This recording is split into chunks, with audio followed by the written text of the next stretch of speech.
opinions expressed in the following are those of its participants and do not necessarily reflect those of the producers and the Six Talk Podcast Network. Also, the following contains mature material and mild language, which may not be suitable for all audiences. Discretion is advised.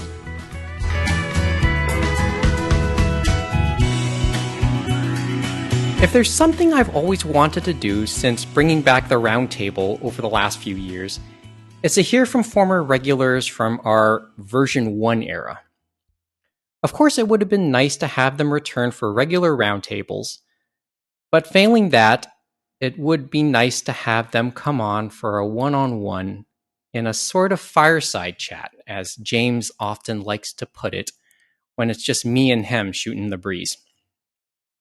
If there has been a bright side with the pandemic for the Anime Roundtable, it has both necessitated and facilitated the remote episodes that have been long needed and awaited for. And now it has facilitated a chance to catch up with old friends one-on-one.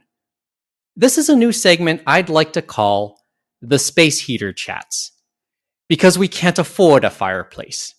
Because we're poor. Please, sir. I want some more. And who better to begin our new segment with than with getting the chance to talk with someone we have yet to hear from in the version 2 era. Angela Jordan first appeared on the Anime Roundtable way back on November 6, 2006, which was episode 6 of the version 1 era. Over the run of version 1, we got her view as a fine arts major and talked at length about her experiences in Japan and the culture shock going to and coming back from there. In the purgatory years, she has gotten married, which I know we alluded to back then. She has found employment as a senior artist with a video game developer.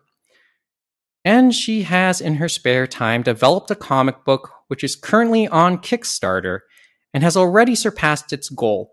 Although, of course, we're here to get her more pledges as well as catch up. Angela O'Hara becomes the first woman to appear in the version 2 era and joins us now from her home in London, which is a little over an hour west of Toronto. And I'll say it again, hello, old friend. Second, congratulations on the Kickstarter. Thank you. It's great to be here. The Kickstarter was just absolutely insane. I set a pledge amount for 1,200 Canadian dollars, and I met that in 23 minutes, which it was just beyond my wildest dreams. So, as we are taping this, the Kickstarter presently stands at just over 5,400. And according to my feed, Neil Sinclair is a backer as well. Aww, that's so nice. The rest of the gang knows about it. James specifically says hello. Oh, hello, James. Did say that. Hi, everybody. And he will donate or pledge before it's all said and done. Trust me. Thank you. He did promise that, and I'll hold him to it. Even if I have to drive there, which I haven't seen him face to face since the pandemic. Okay, let's talk quickly about that. Yeah. How have you spent the pandemic?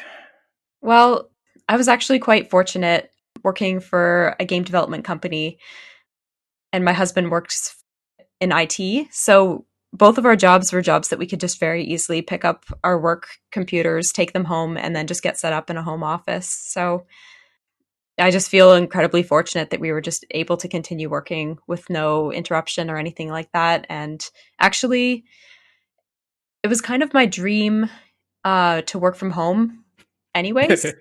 So it actually worked out pretty ideal, I would say. I just love not having to commute. I love being home with my family, with my dog, and just being in my own space is really nice. So yeah, and on the business side, the game development company has seen no negative effects of people working remotely.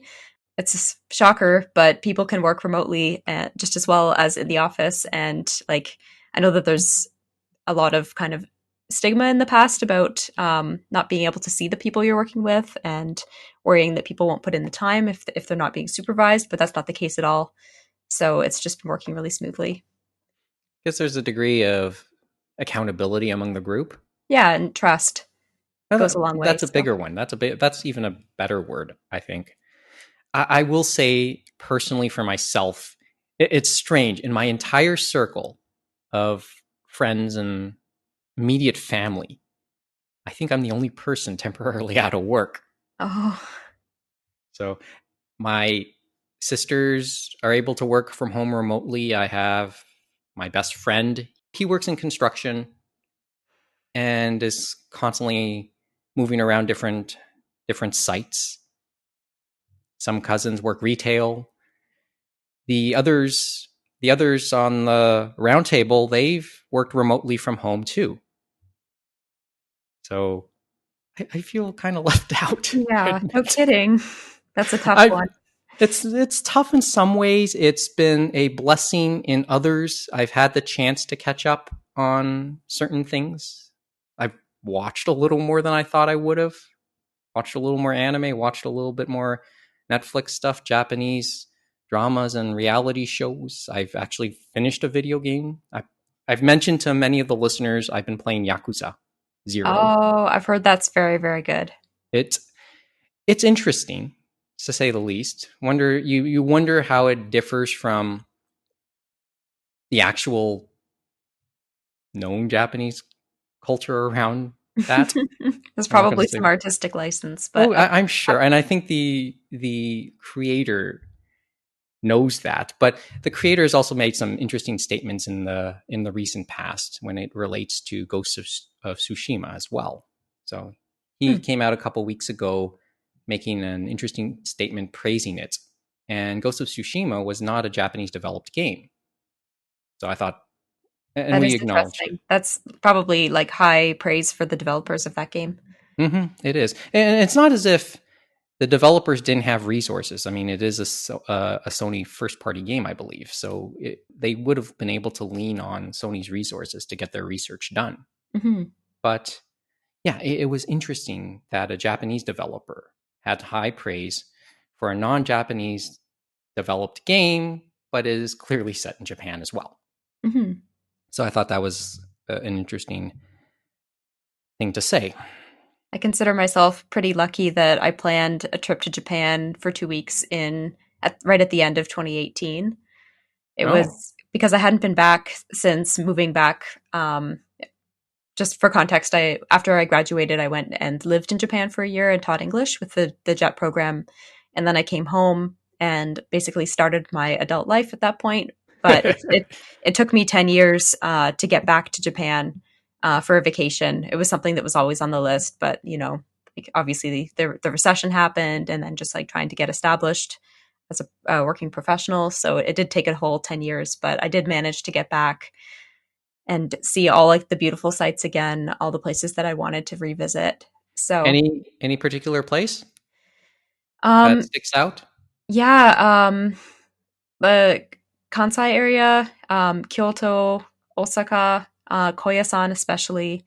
When I lived in Japan last time around springtime, I took a solo trip to that area, and that was a really interesting experience traveling alone. It was really good, but it was really, really good bringing my husband with me this time and going to all the places that I had been 10 years prior, like, and just showing him everything and experiencing all of the changes that 10 years brings. So Those go without saying. it was just like, I just feel so grateful that I did that when I did, considering the state of the world. I just don't know when we'll be able to travel again like we did before. At some point, I guess. We're all looking forward to it. I'll admit, going out, I get the necessity of the mask. That doesn't mean it's not comfortable. Yeah, So, it's definitely not comfortable. certainly respect it, and I wouldn't make any issue of it because we've seen enough videos of people who have made an issue of it. But that all said, it isn't the most comfortable thing to do. So. No, it's not pleasant, but When you talk about seeing things change, for reference, I'll go back to Yakuza for a second. Yakuza takes place predominantly in one of two areas, a a fictionalized version of Kabukicho. I think that's how it's pronounced. It's in Tokyo. Mm-hmm. And a fictionalized version of Dotonbori in Osaka. Mm-hmm.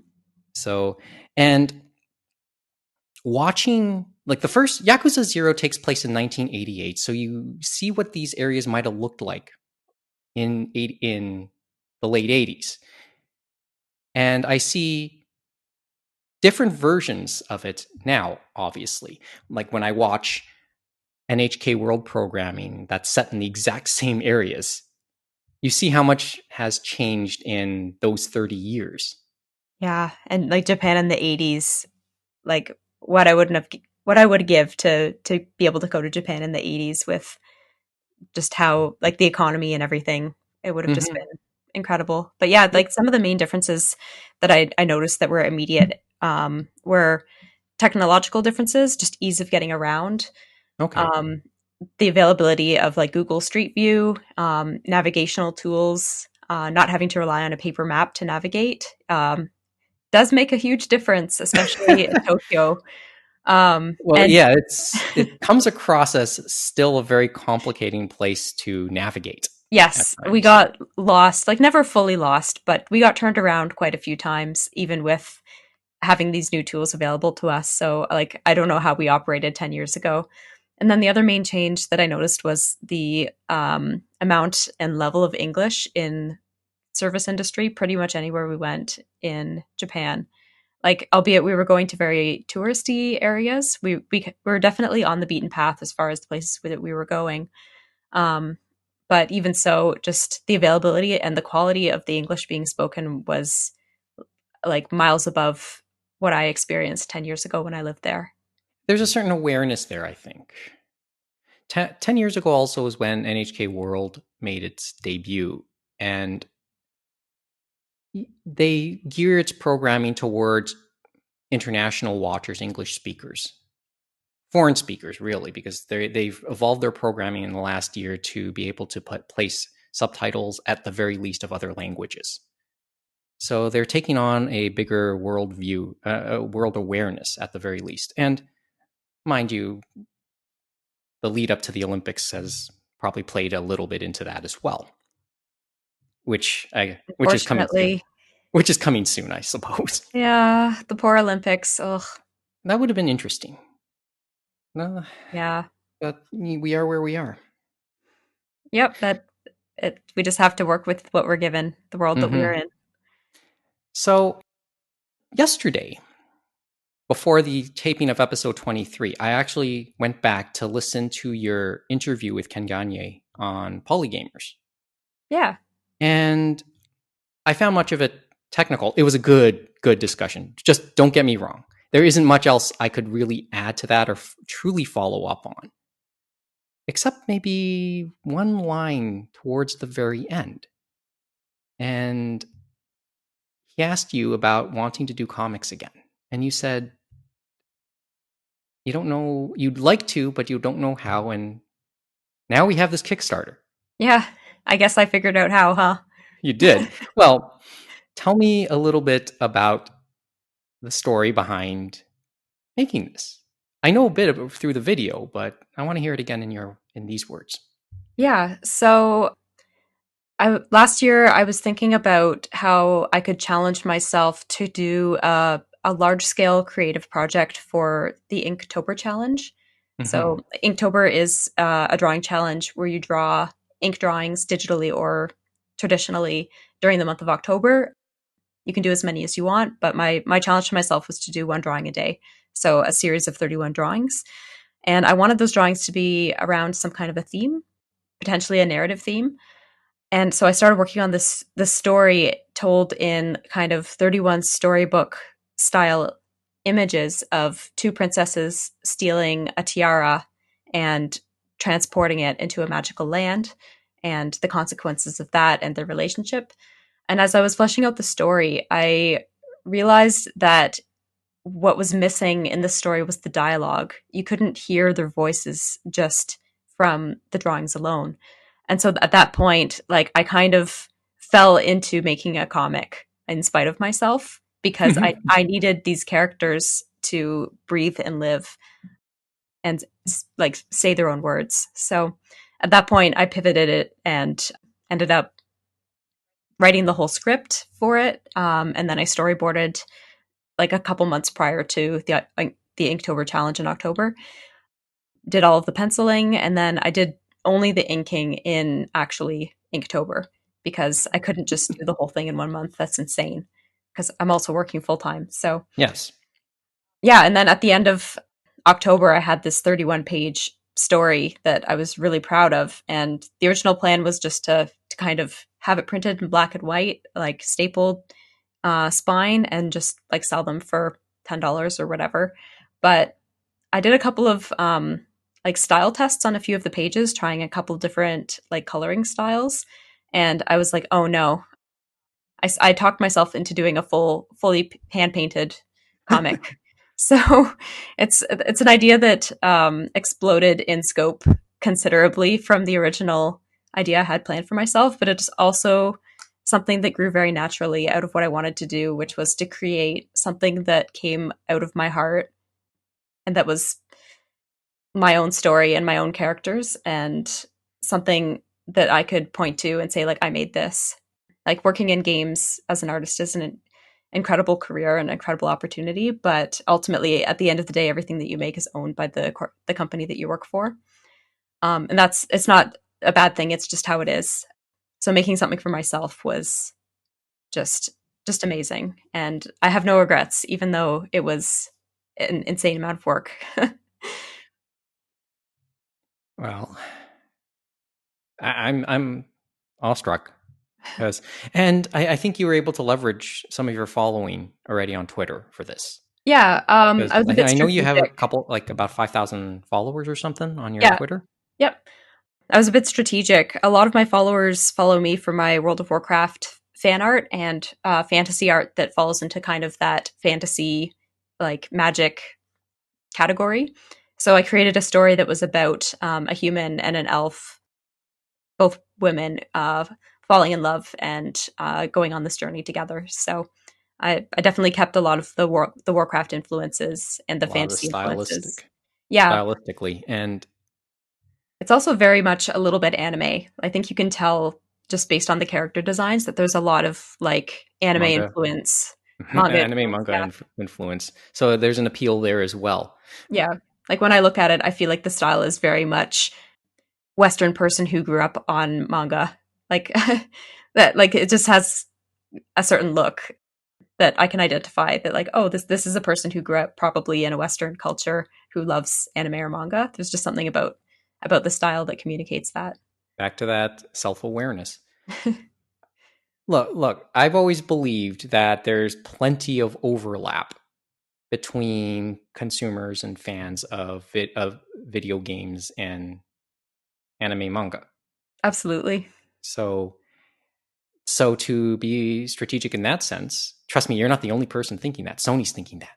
Everybody's thinking that. We said that in the last episode. We said that in a previous episode that they're going to that Sony seems to be leveraging their business to appeal to the anime market now.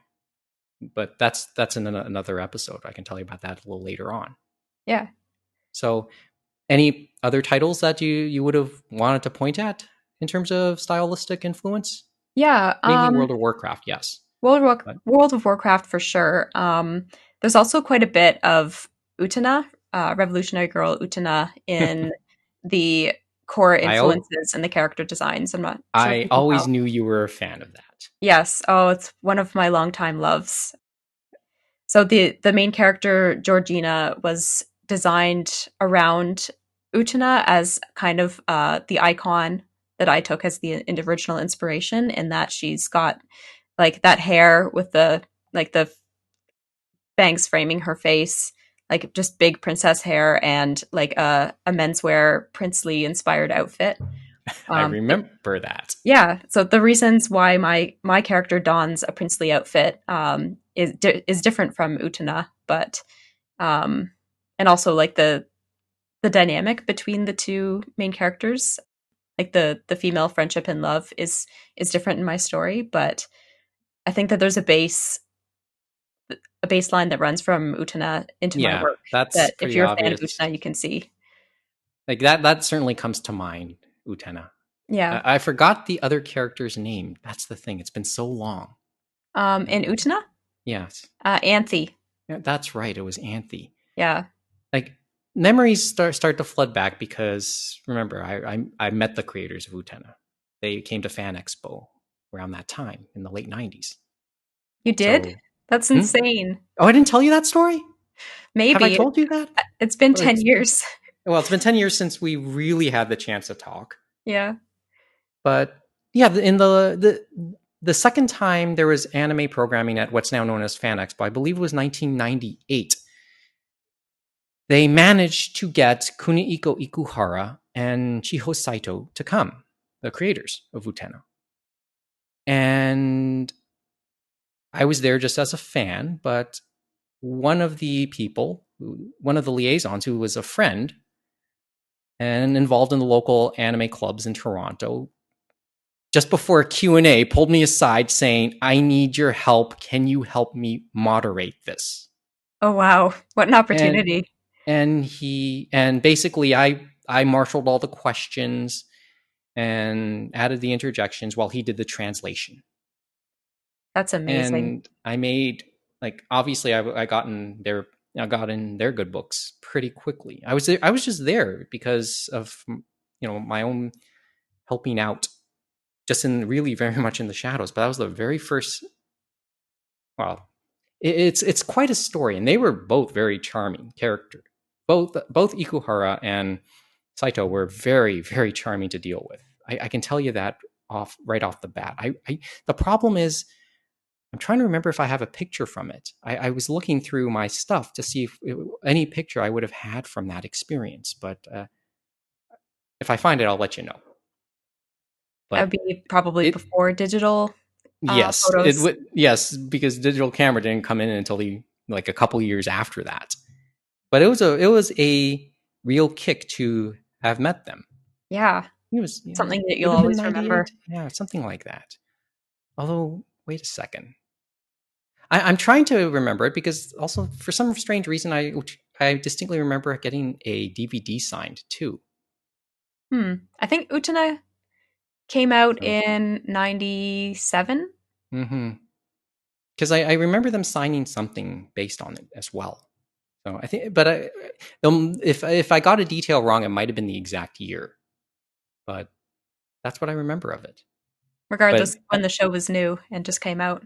Mm-hmm. And it was a very hot thing. I think one of the other things was they did it coincided with premiering the Utena movie at the time.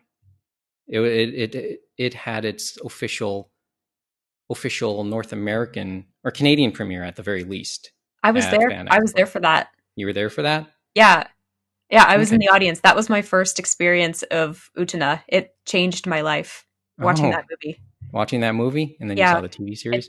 And then I got so into it after that. That was my first experience seeing this, like the animation style, the music. It was just iconic, and just like a lesbian kiss just happening just in the movie. It just blew my mind that this was possible. It was very different from the television series because I'd seen episodes of the TV series to that point, and then seeing the movie, it was different. Yeah.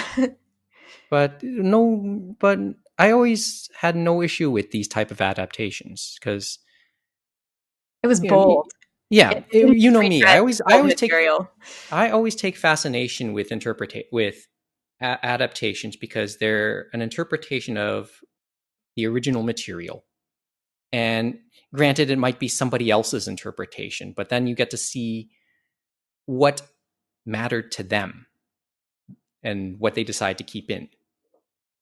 Yeah, so, I feel like the Utena movie is just like the Utena TV series with the volume dialed up to 11. Just like the character designs are just taken like that degree further. The story is almost entirely metaphorical and nonsensical. It's just it's just all about the style and I'm here for it. Like I'm totally fine with it. We have the TV show that is very substantial and goes very deep in terms of the characters. So yeah, the Utena movie is like eating an entire cake all at once to watch it. Having your cake and eating it too, as the saying Yeah. goes.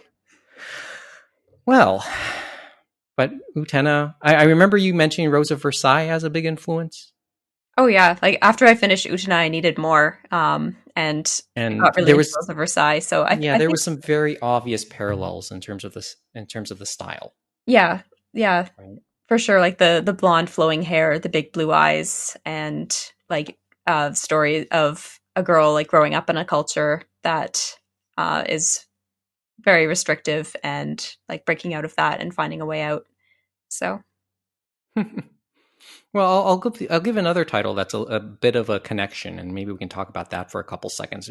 The other claim to fame for Ikuhara-san, he was involved in the Sailor Moon television series he as was. well. Yes, and this is where we can talk a little bit about recent anime news, because we mentioned on last night's show that Crave, the Bell Media streaming service up here in Canada, picked up the Sailor Moon television series, the original one. So the first 5 seasons, or the original 5 seasons of the Oh, Sailor Moon TV that would be series. the whole thing, like 5 seasons, right?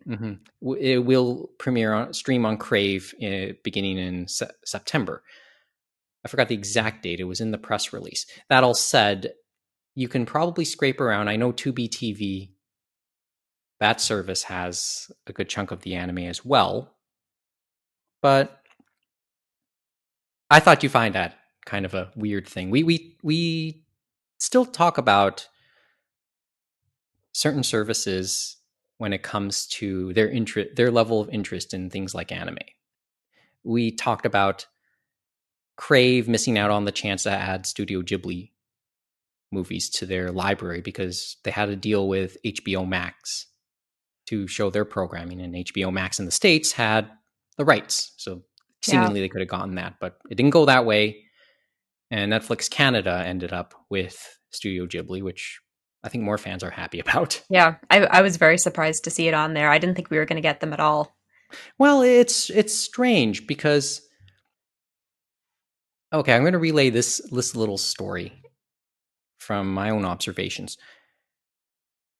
Miyazaki himself would have had a lot to do with agreeing or disagreeing, and he was always steadfast about putting a lot of Ghibli movies on streaming services. Actually, to this moment, Studio Ghibli films are not on any streaming service in Japan. It's one of 6 countries that don't have that.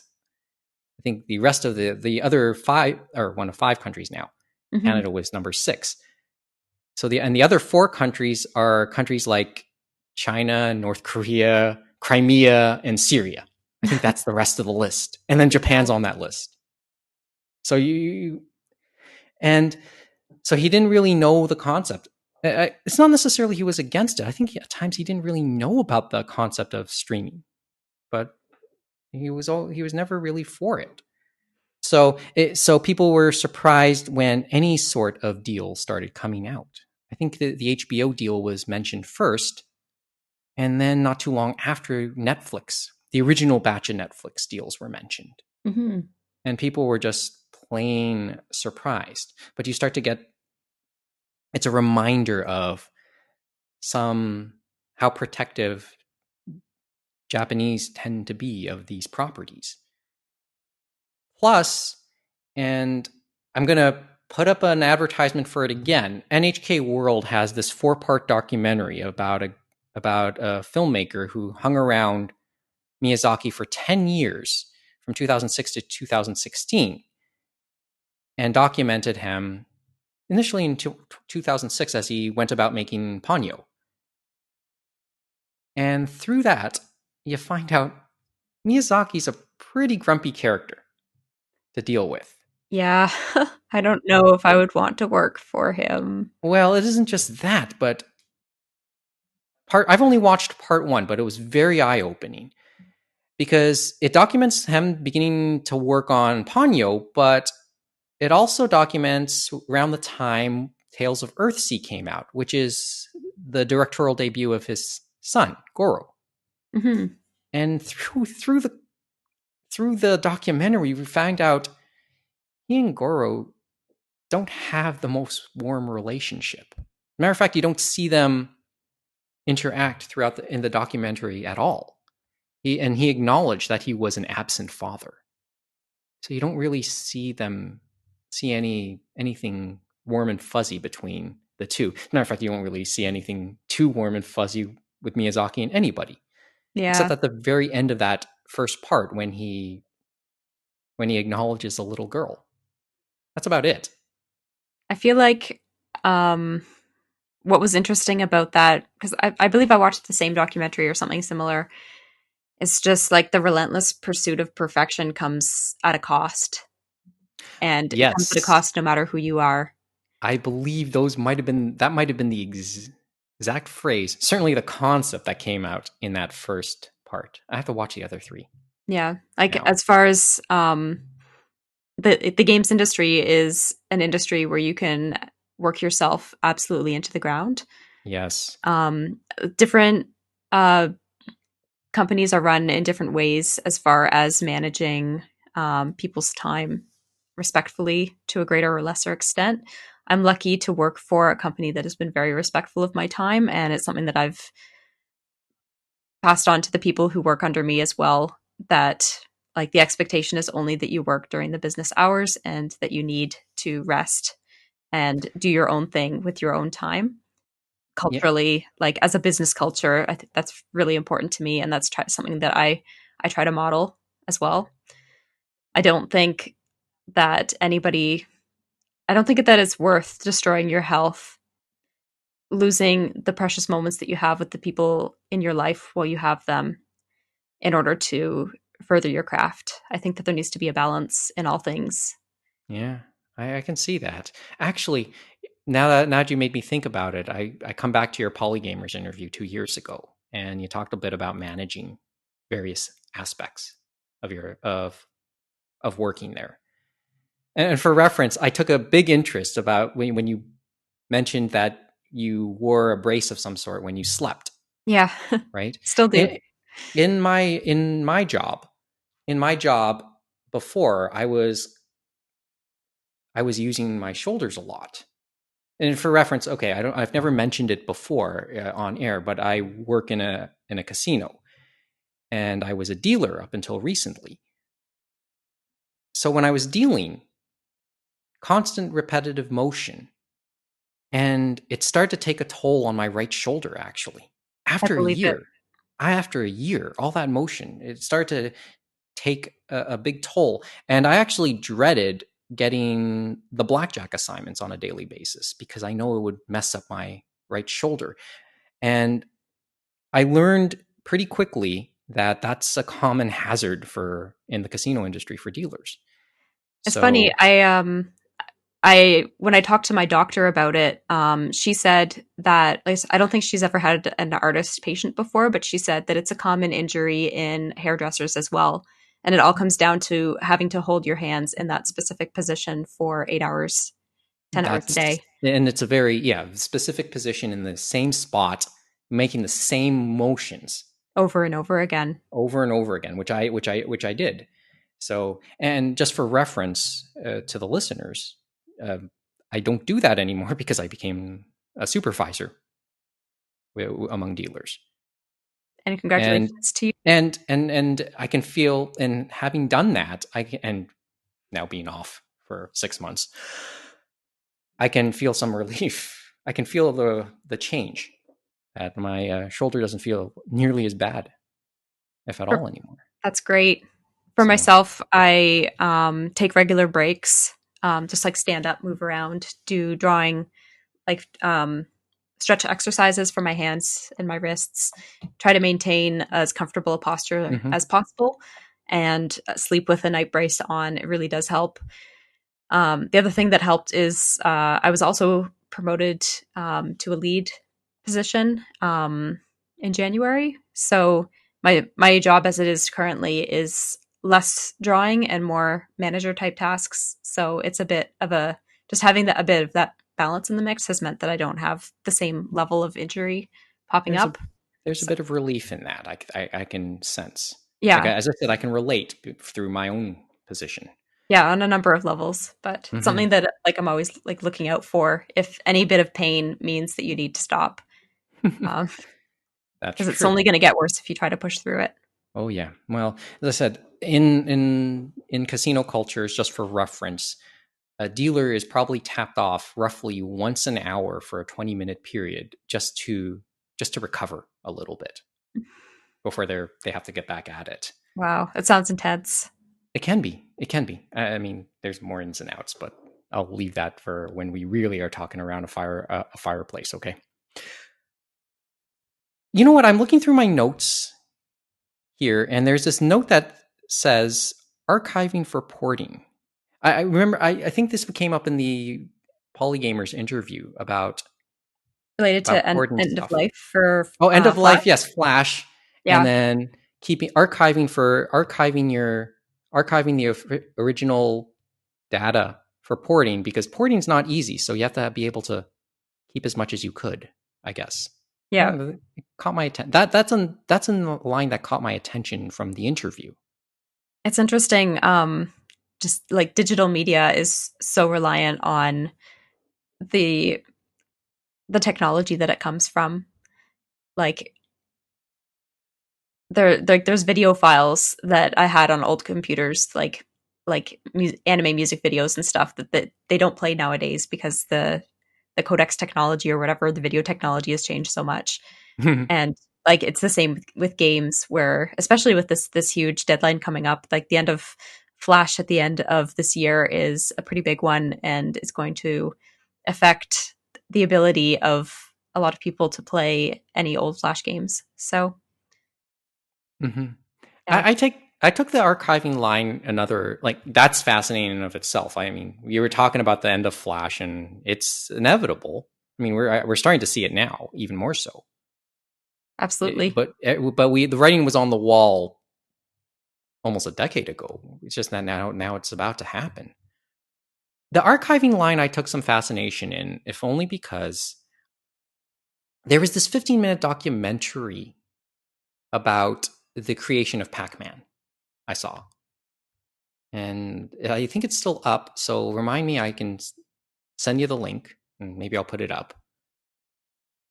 And the documentary started with them going through the original concept drawings, basically the archive of the development. So there's archiving for future use, but it's also archiving, to me, for a degree of historical reference, which I found, and I guess the historical side I found a little bit more fascinating. Yeah, like Flash games, I would say, is pretty widely considered to be a low art form. It's not like now and in the past, it's not like a prestige media.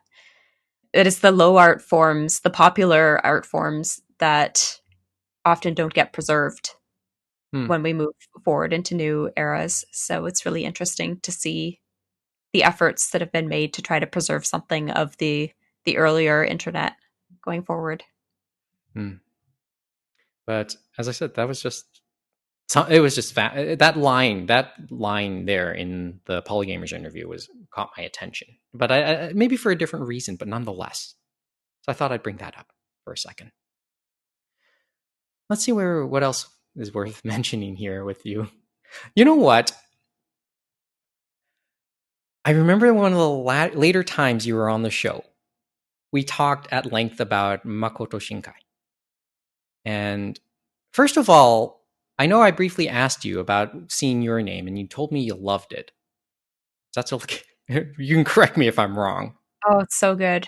It's one of my favorite movies probably in the last 10 years.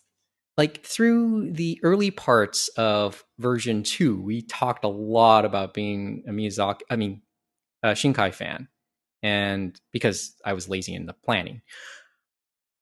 But around that time, Your Name was out. Weathering with You was about to come out. The others actually saw it at the film festival. I didn't. And Shinkai was actually out for that. He came out to Toronto for the TIFF viewing of that. I think it was last year. But in a previous time when you were on, and I think It was around the time 5 centimeters per second came out. And we mentioned it.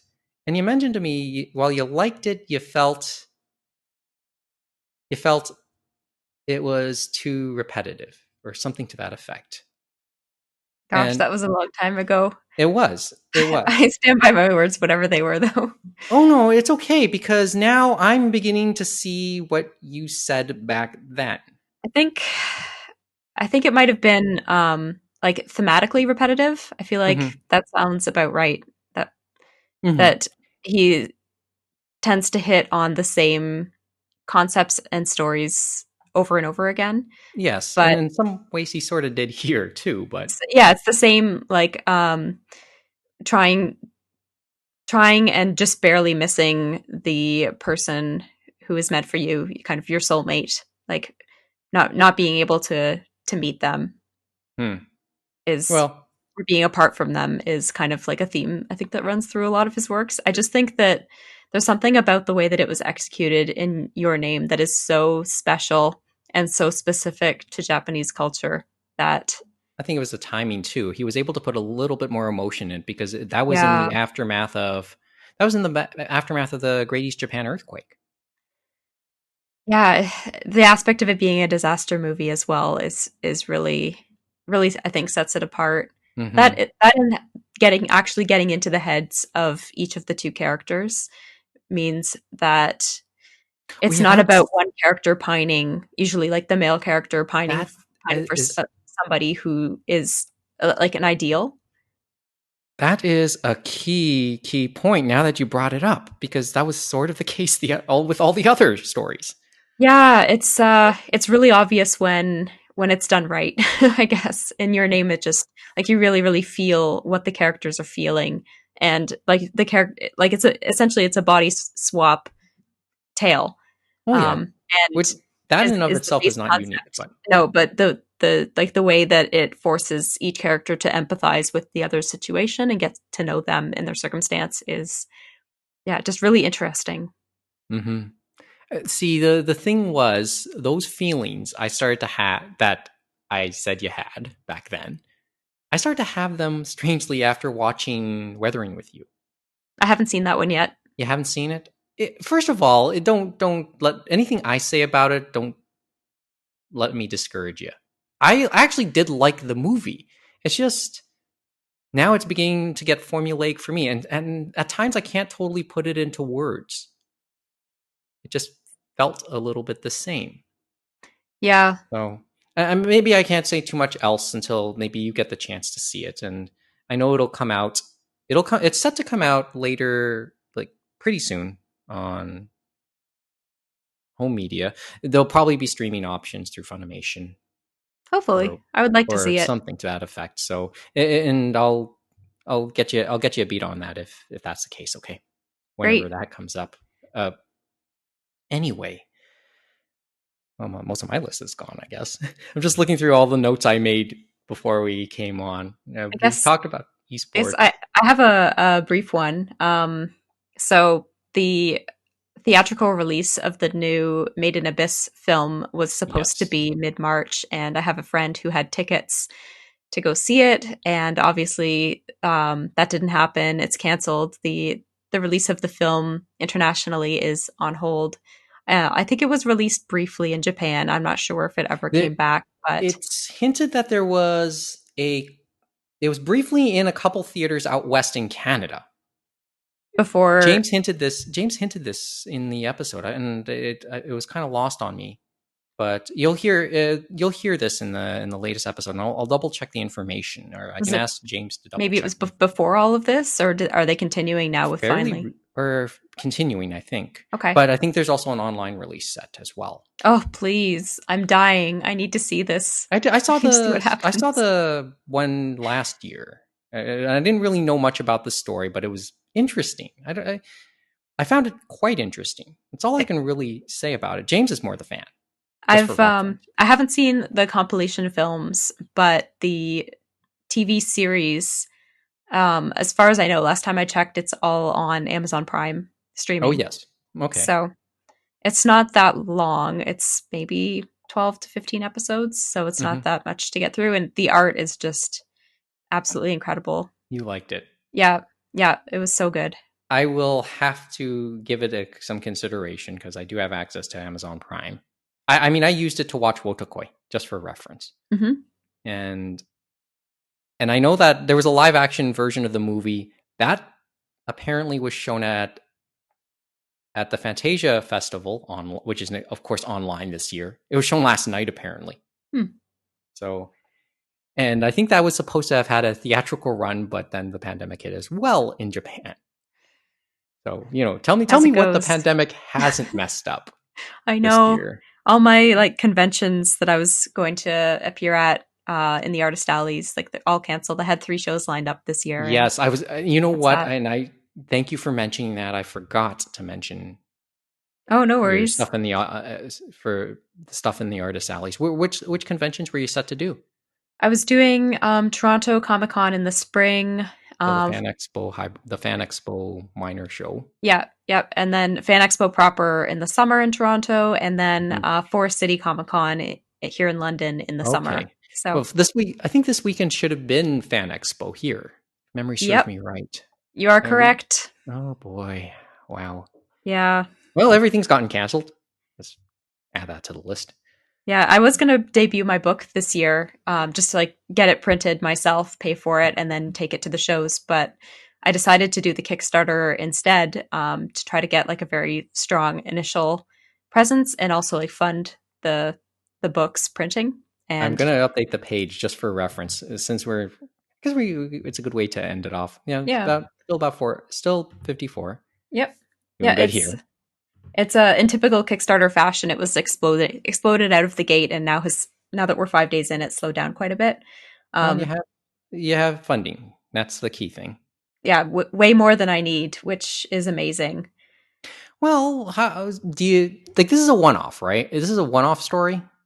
It is. I always kind of considered it a completed story pending reception, because it was such a huge undertaking that I would not do another one unless there was a considerable interest in it, basically. Well, so we'll find out. It seems like there is a considerable interest in it, so we'll have to see what the future holds as far as that goes. For Moonstone Diadem? Yeah. Cool. No, this is great to hear. So, well, I don't know, there isn't too much else to bring up, at least right now on the recording. Catch up maybe a little bit more afterwards. But I guess we'll end it off by asking any particular contact information. You want to plug it one more time? Want to plug Moonstone Diadem one more time? I'll certainly put up the link for it. Yep, certainly. You can find it by searching for the Moonstone Diadem on Kickstarter. I'm on social media quite a bit. I'm most active on Twitter. My Twitter handle is Felmina Games. I think other than that, my personal website is artbyangela.ca, and that's where I have kind of a master list of all of the places I am on the internet and my galleries. So check me out there. Congratulations. Thank you. Thanks for having me on. Well, okay. Just quickly before we end off, if you have any questions and comments for this show, animeroundtable@gmail.com is our email address. We're on Twitter and Instagram @animeroundtable, and animeroundtable.com is the show's archive. Its appearance has never changed, but at least it's updated now. And you can listen to all the past episodes there.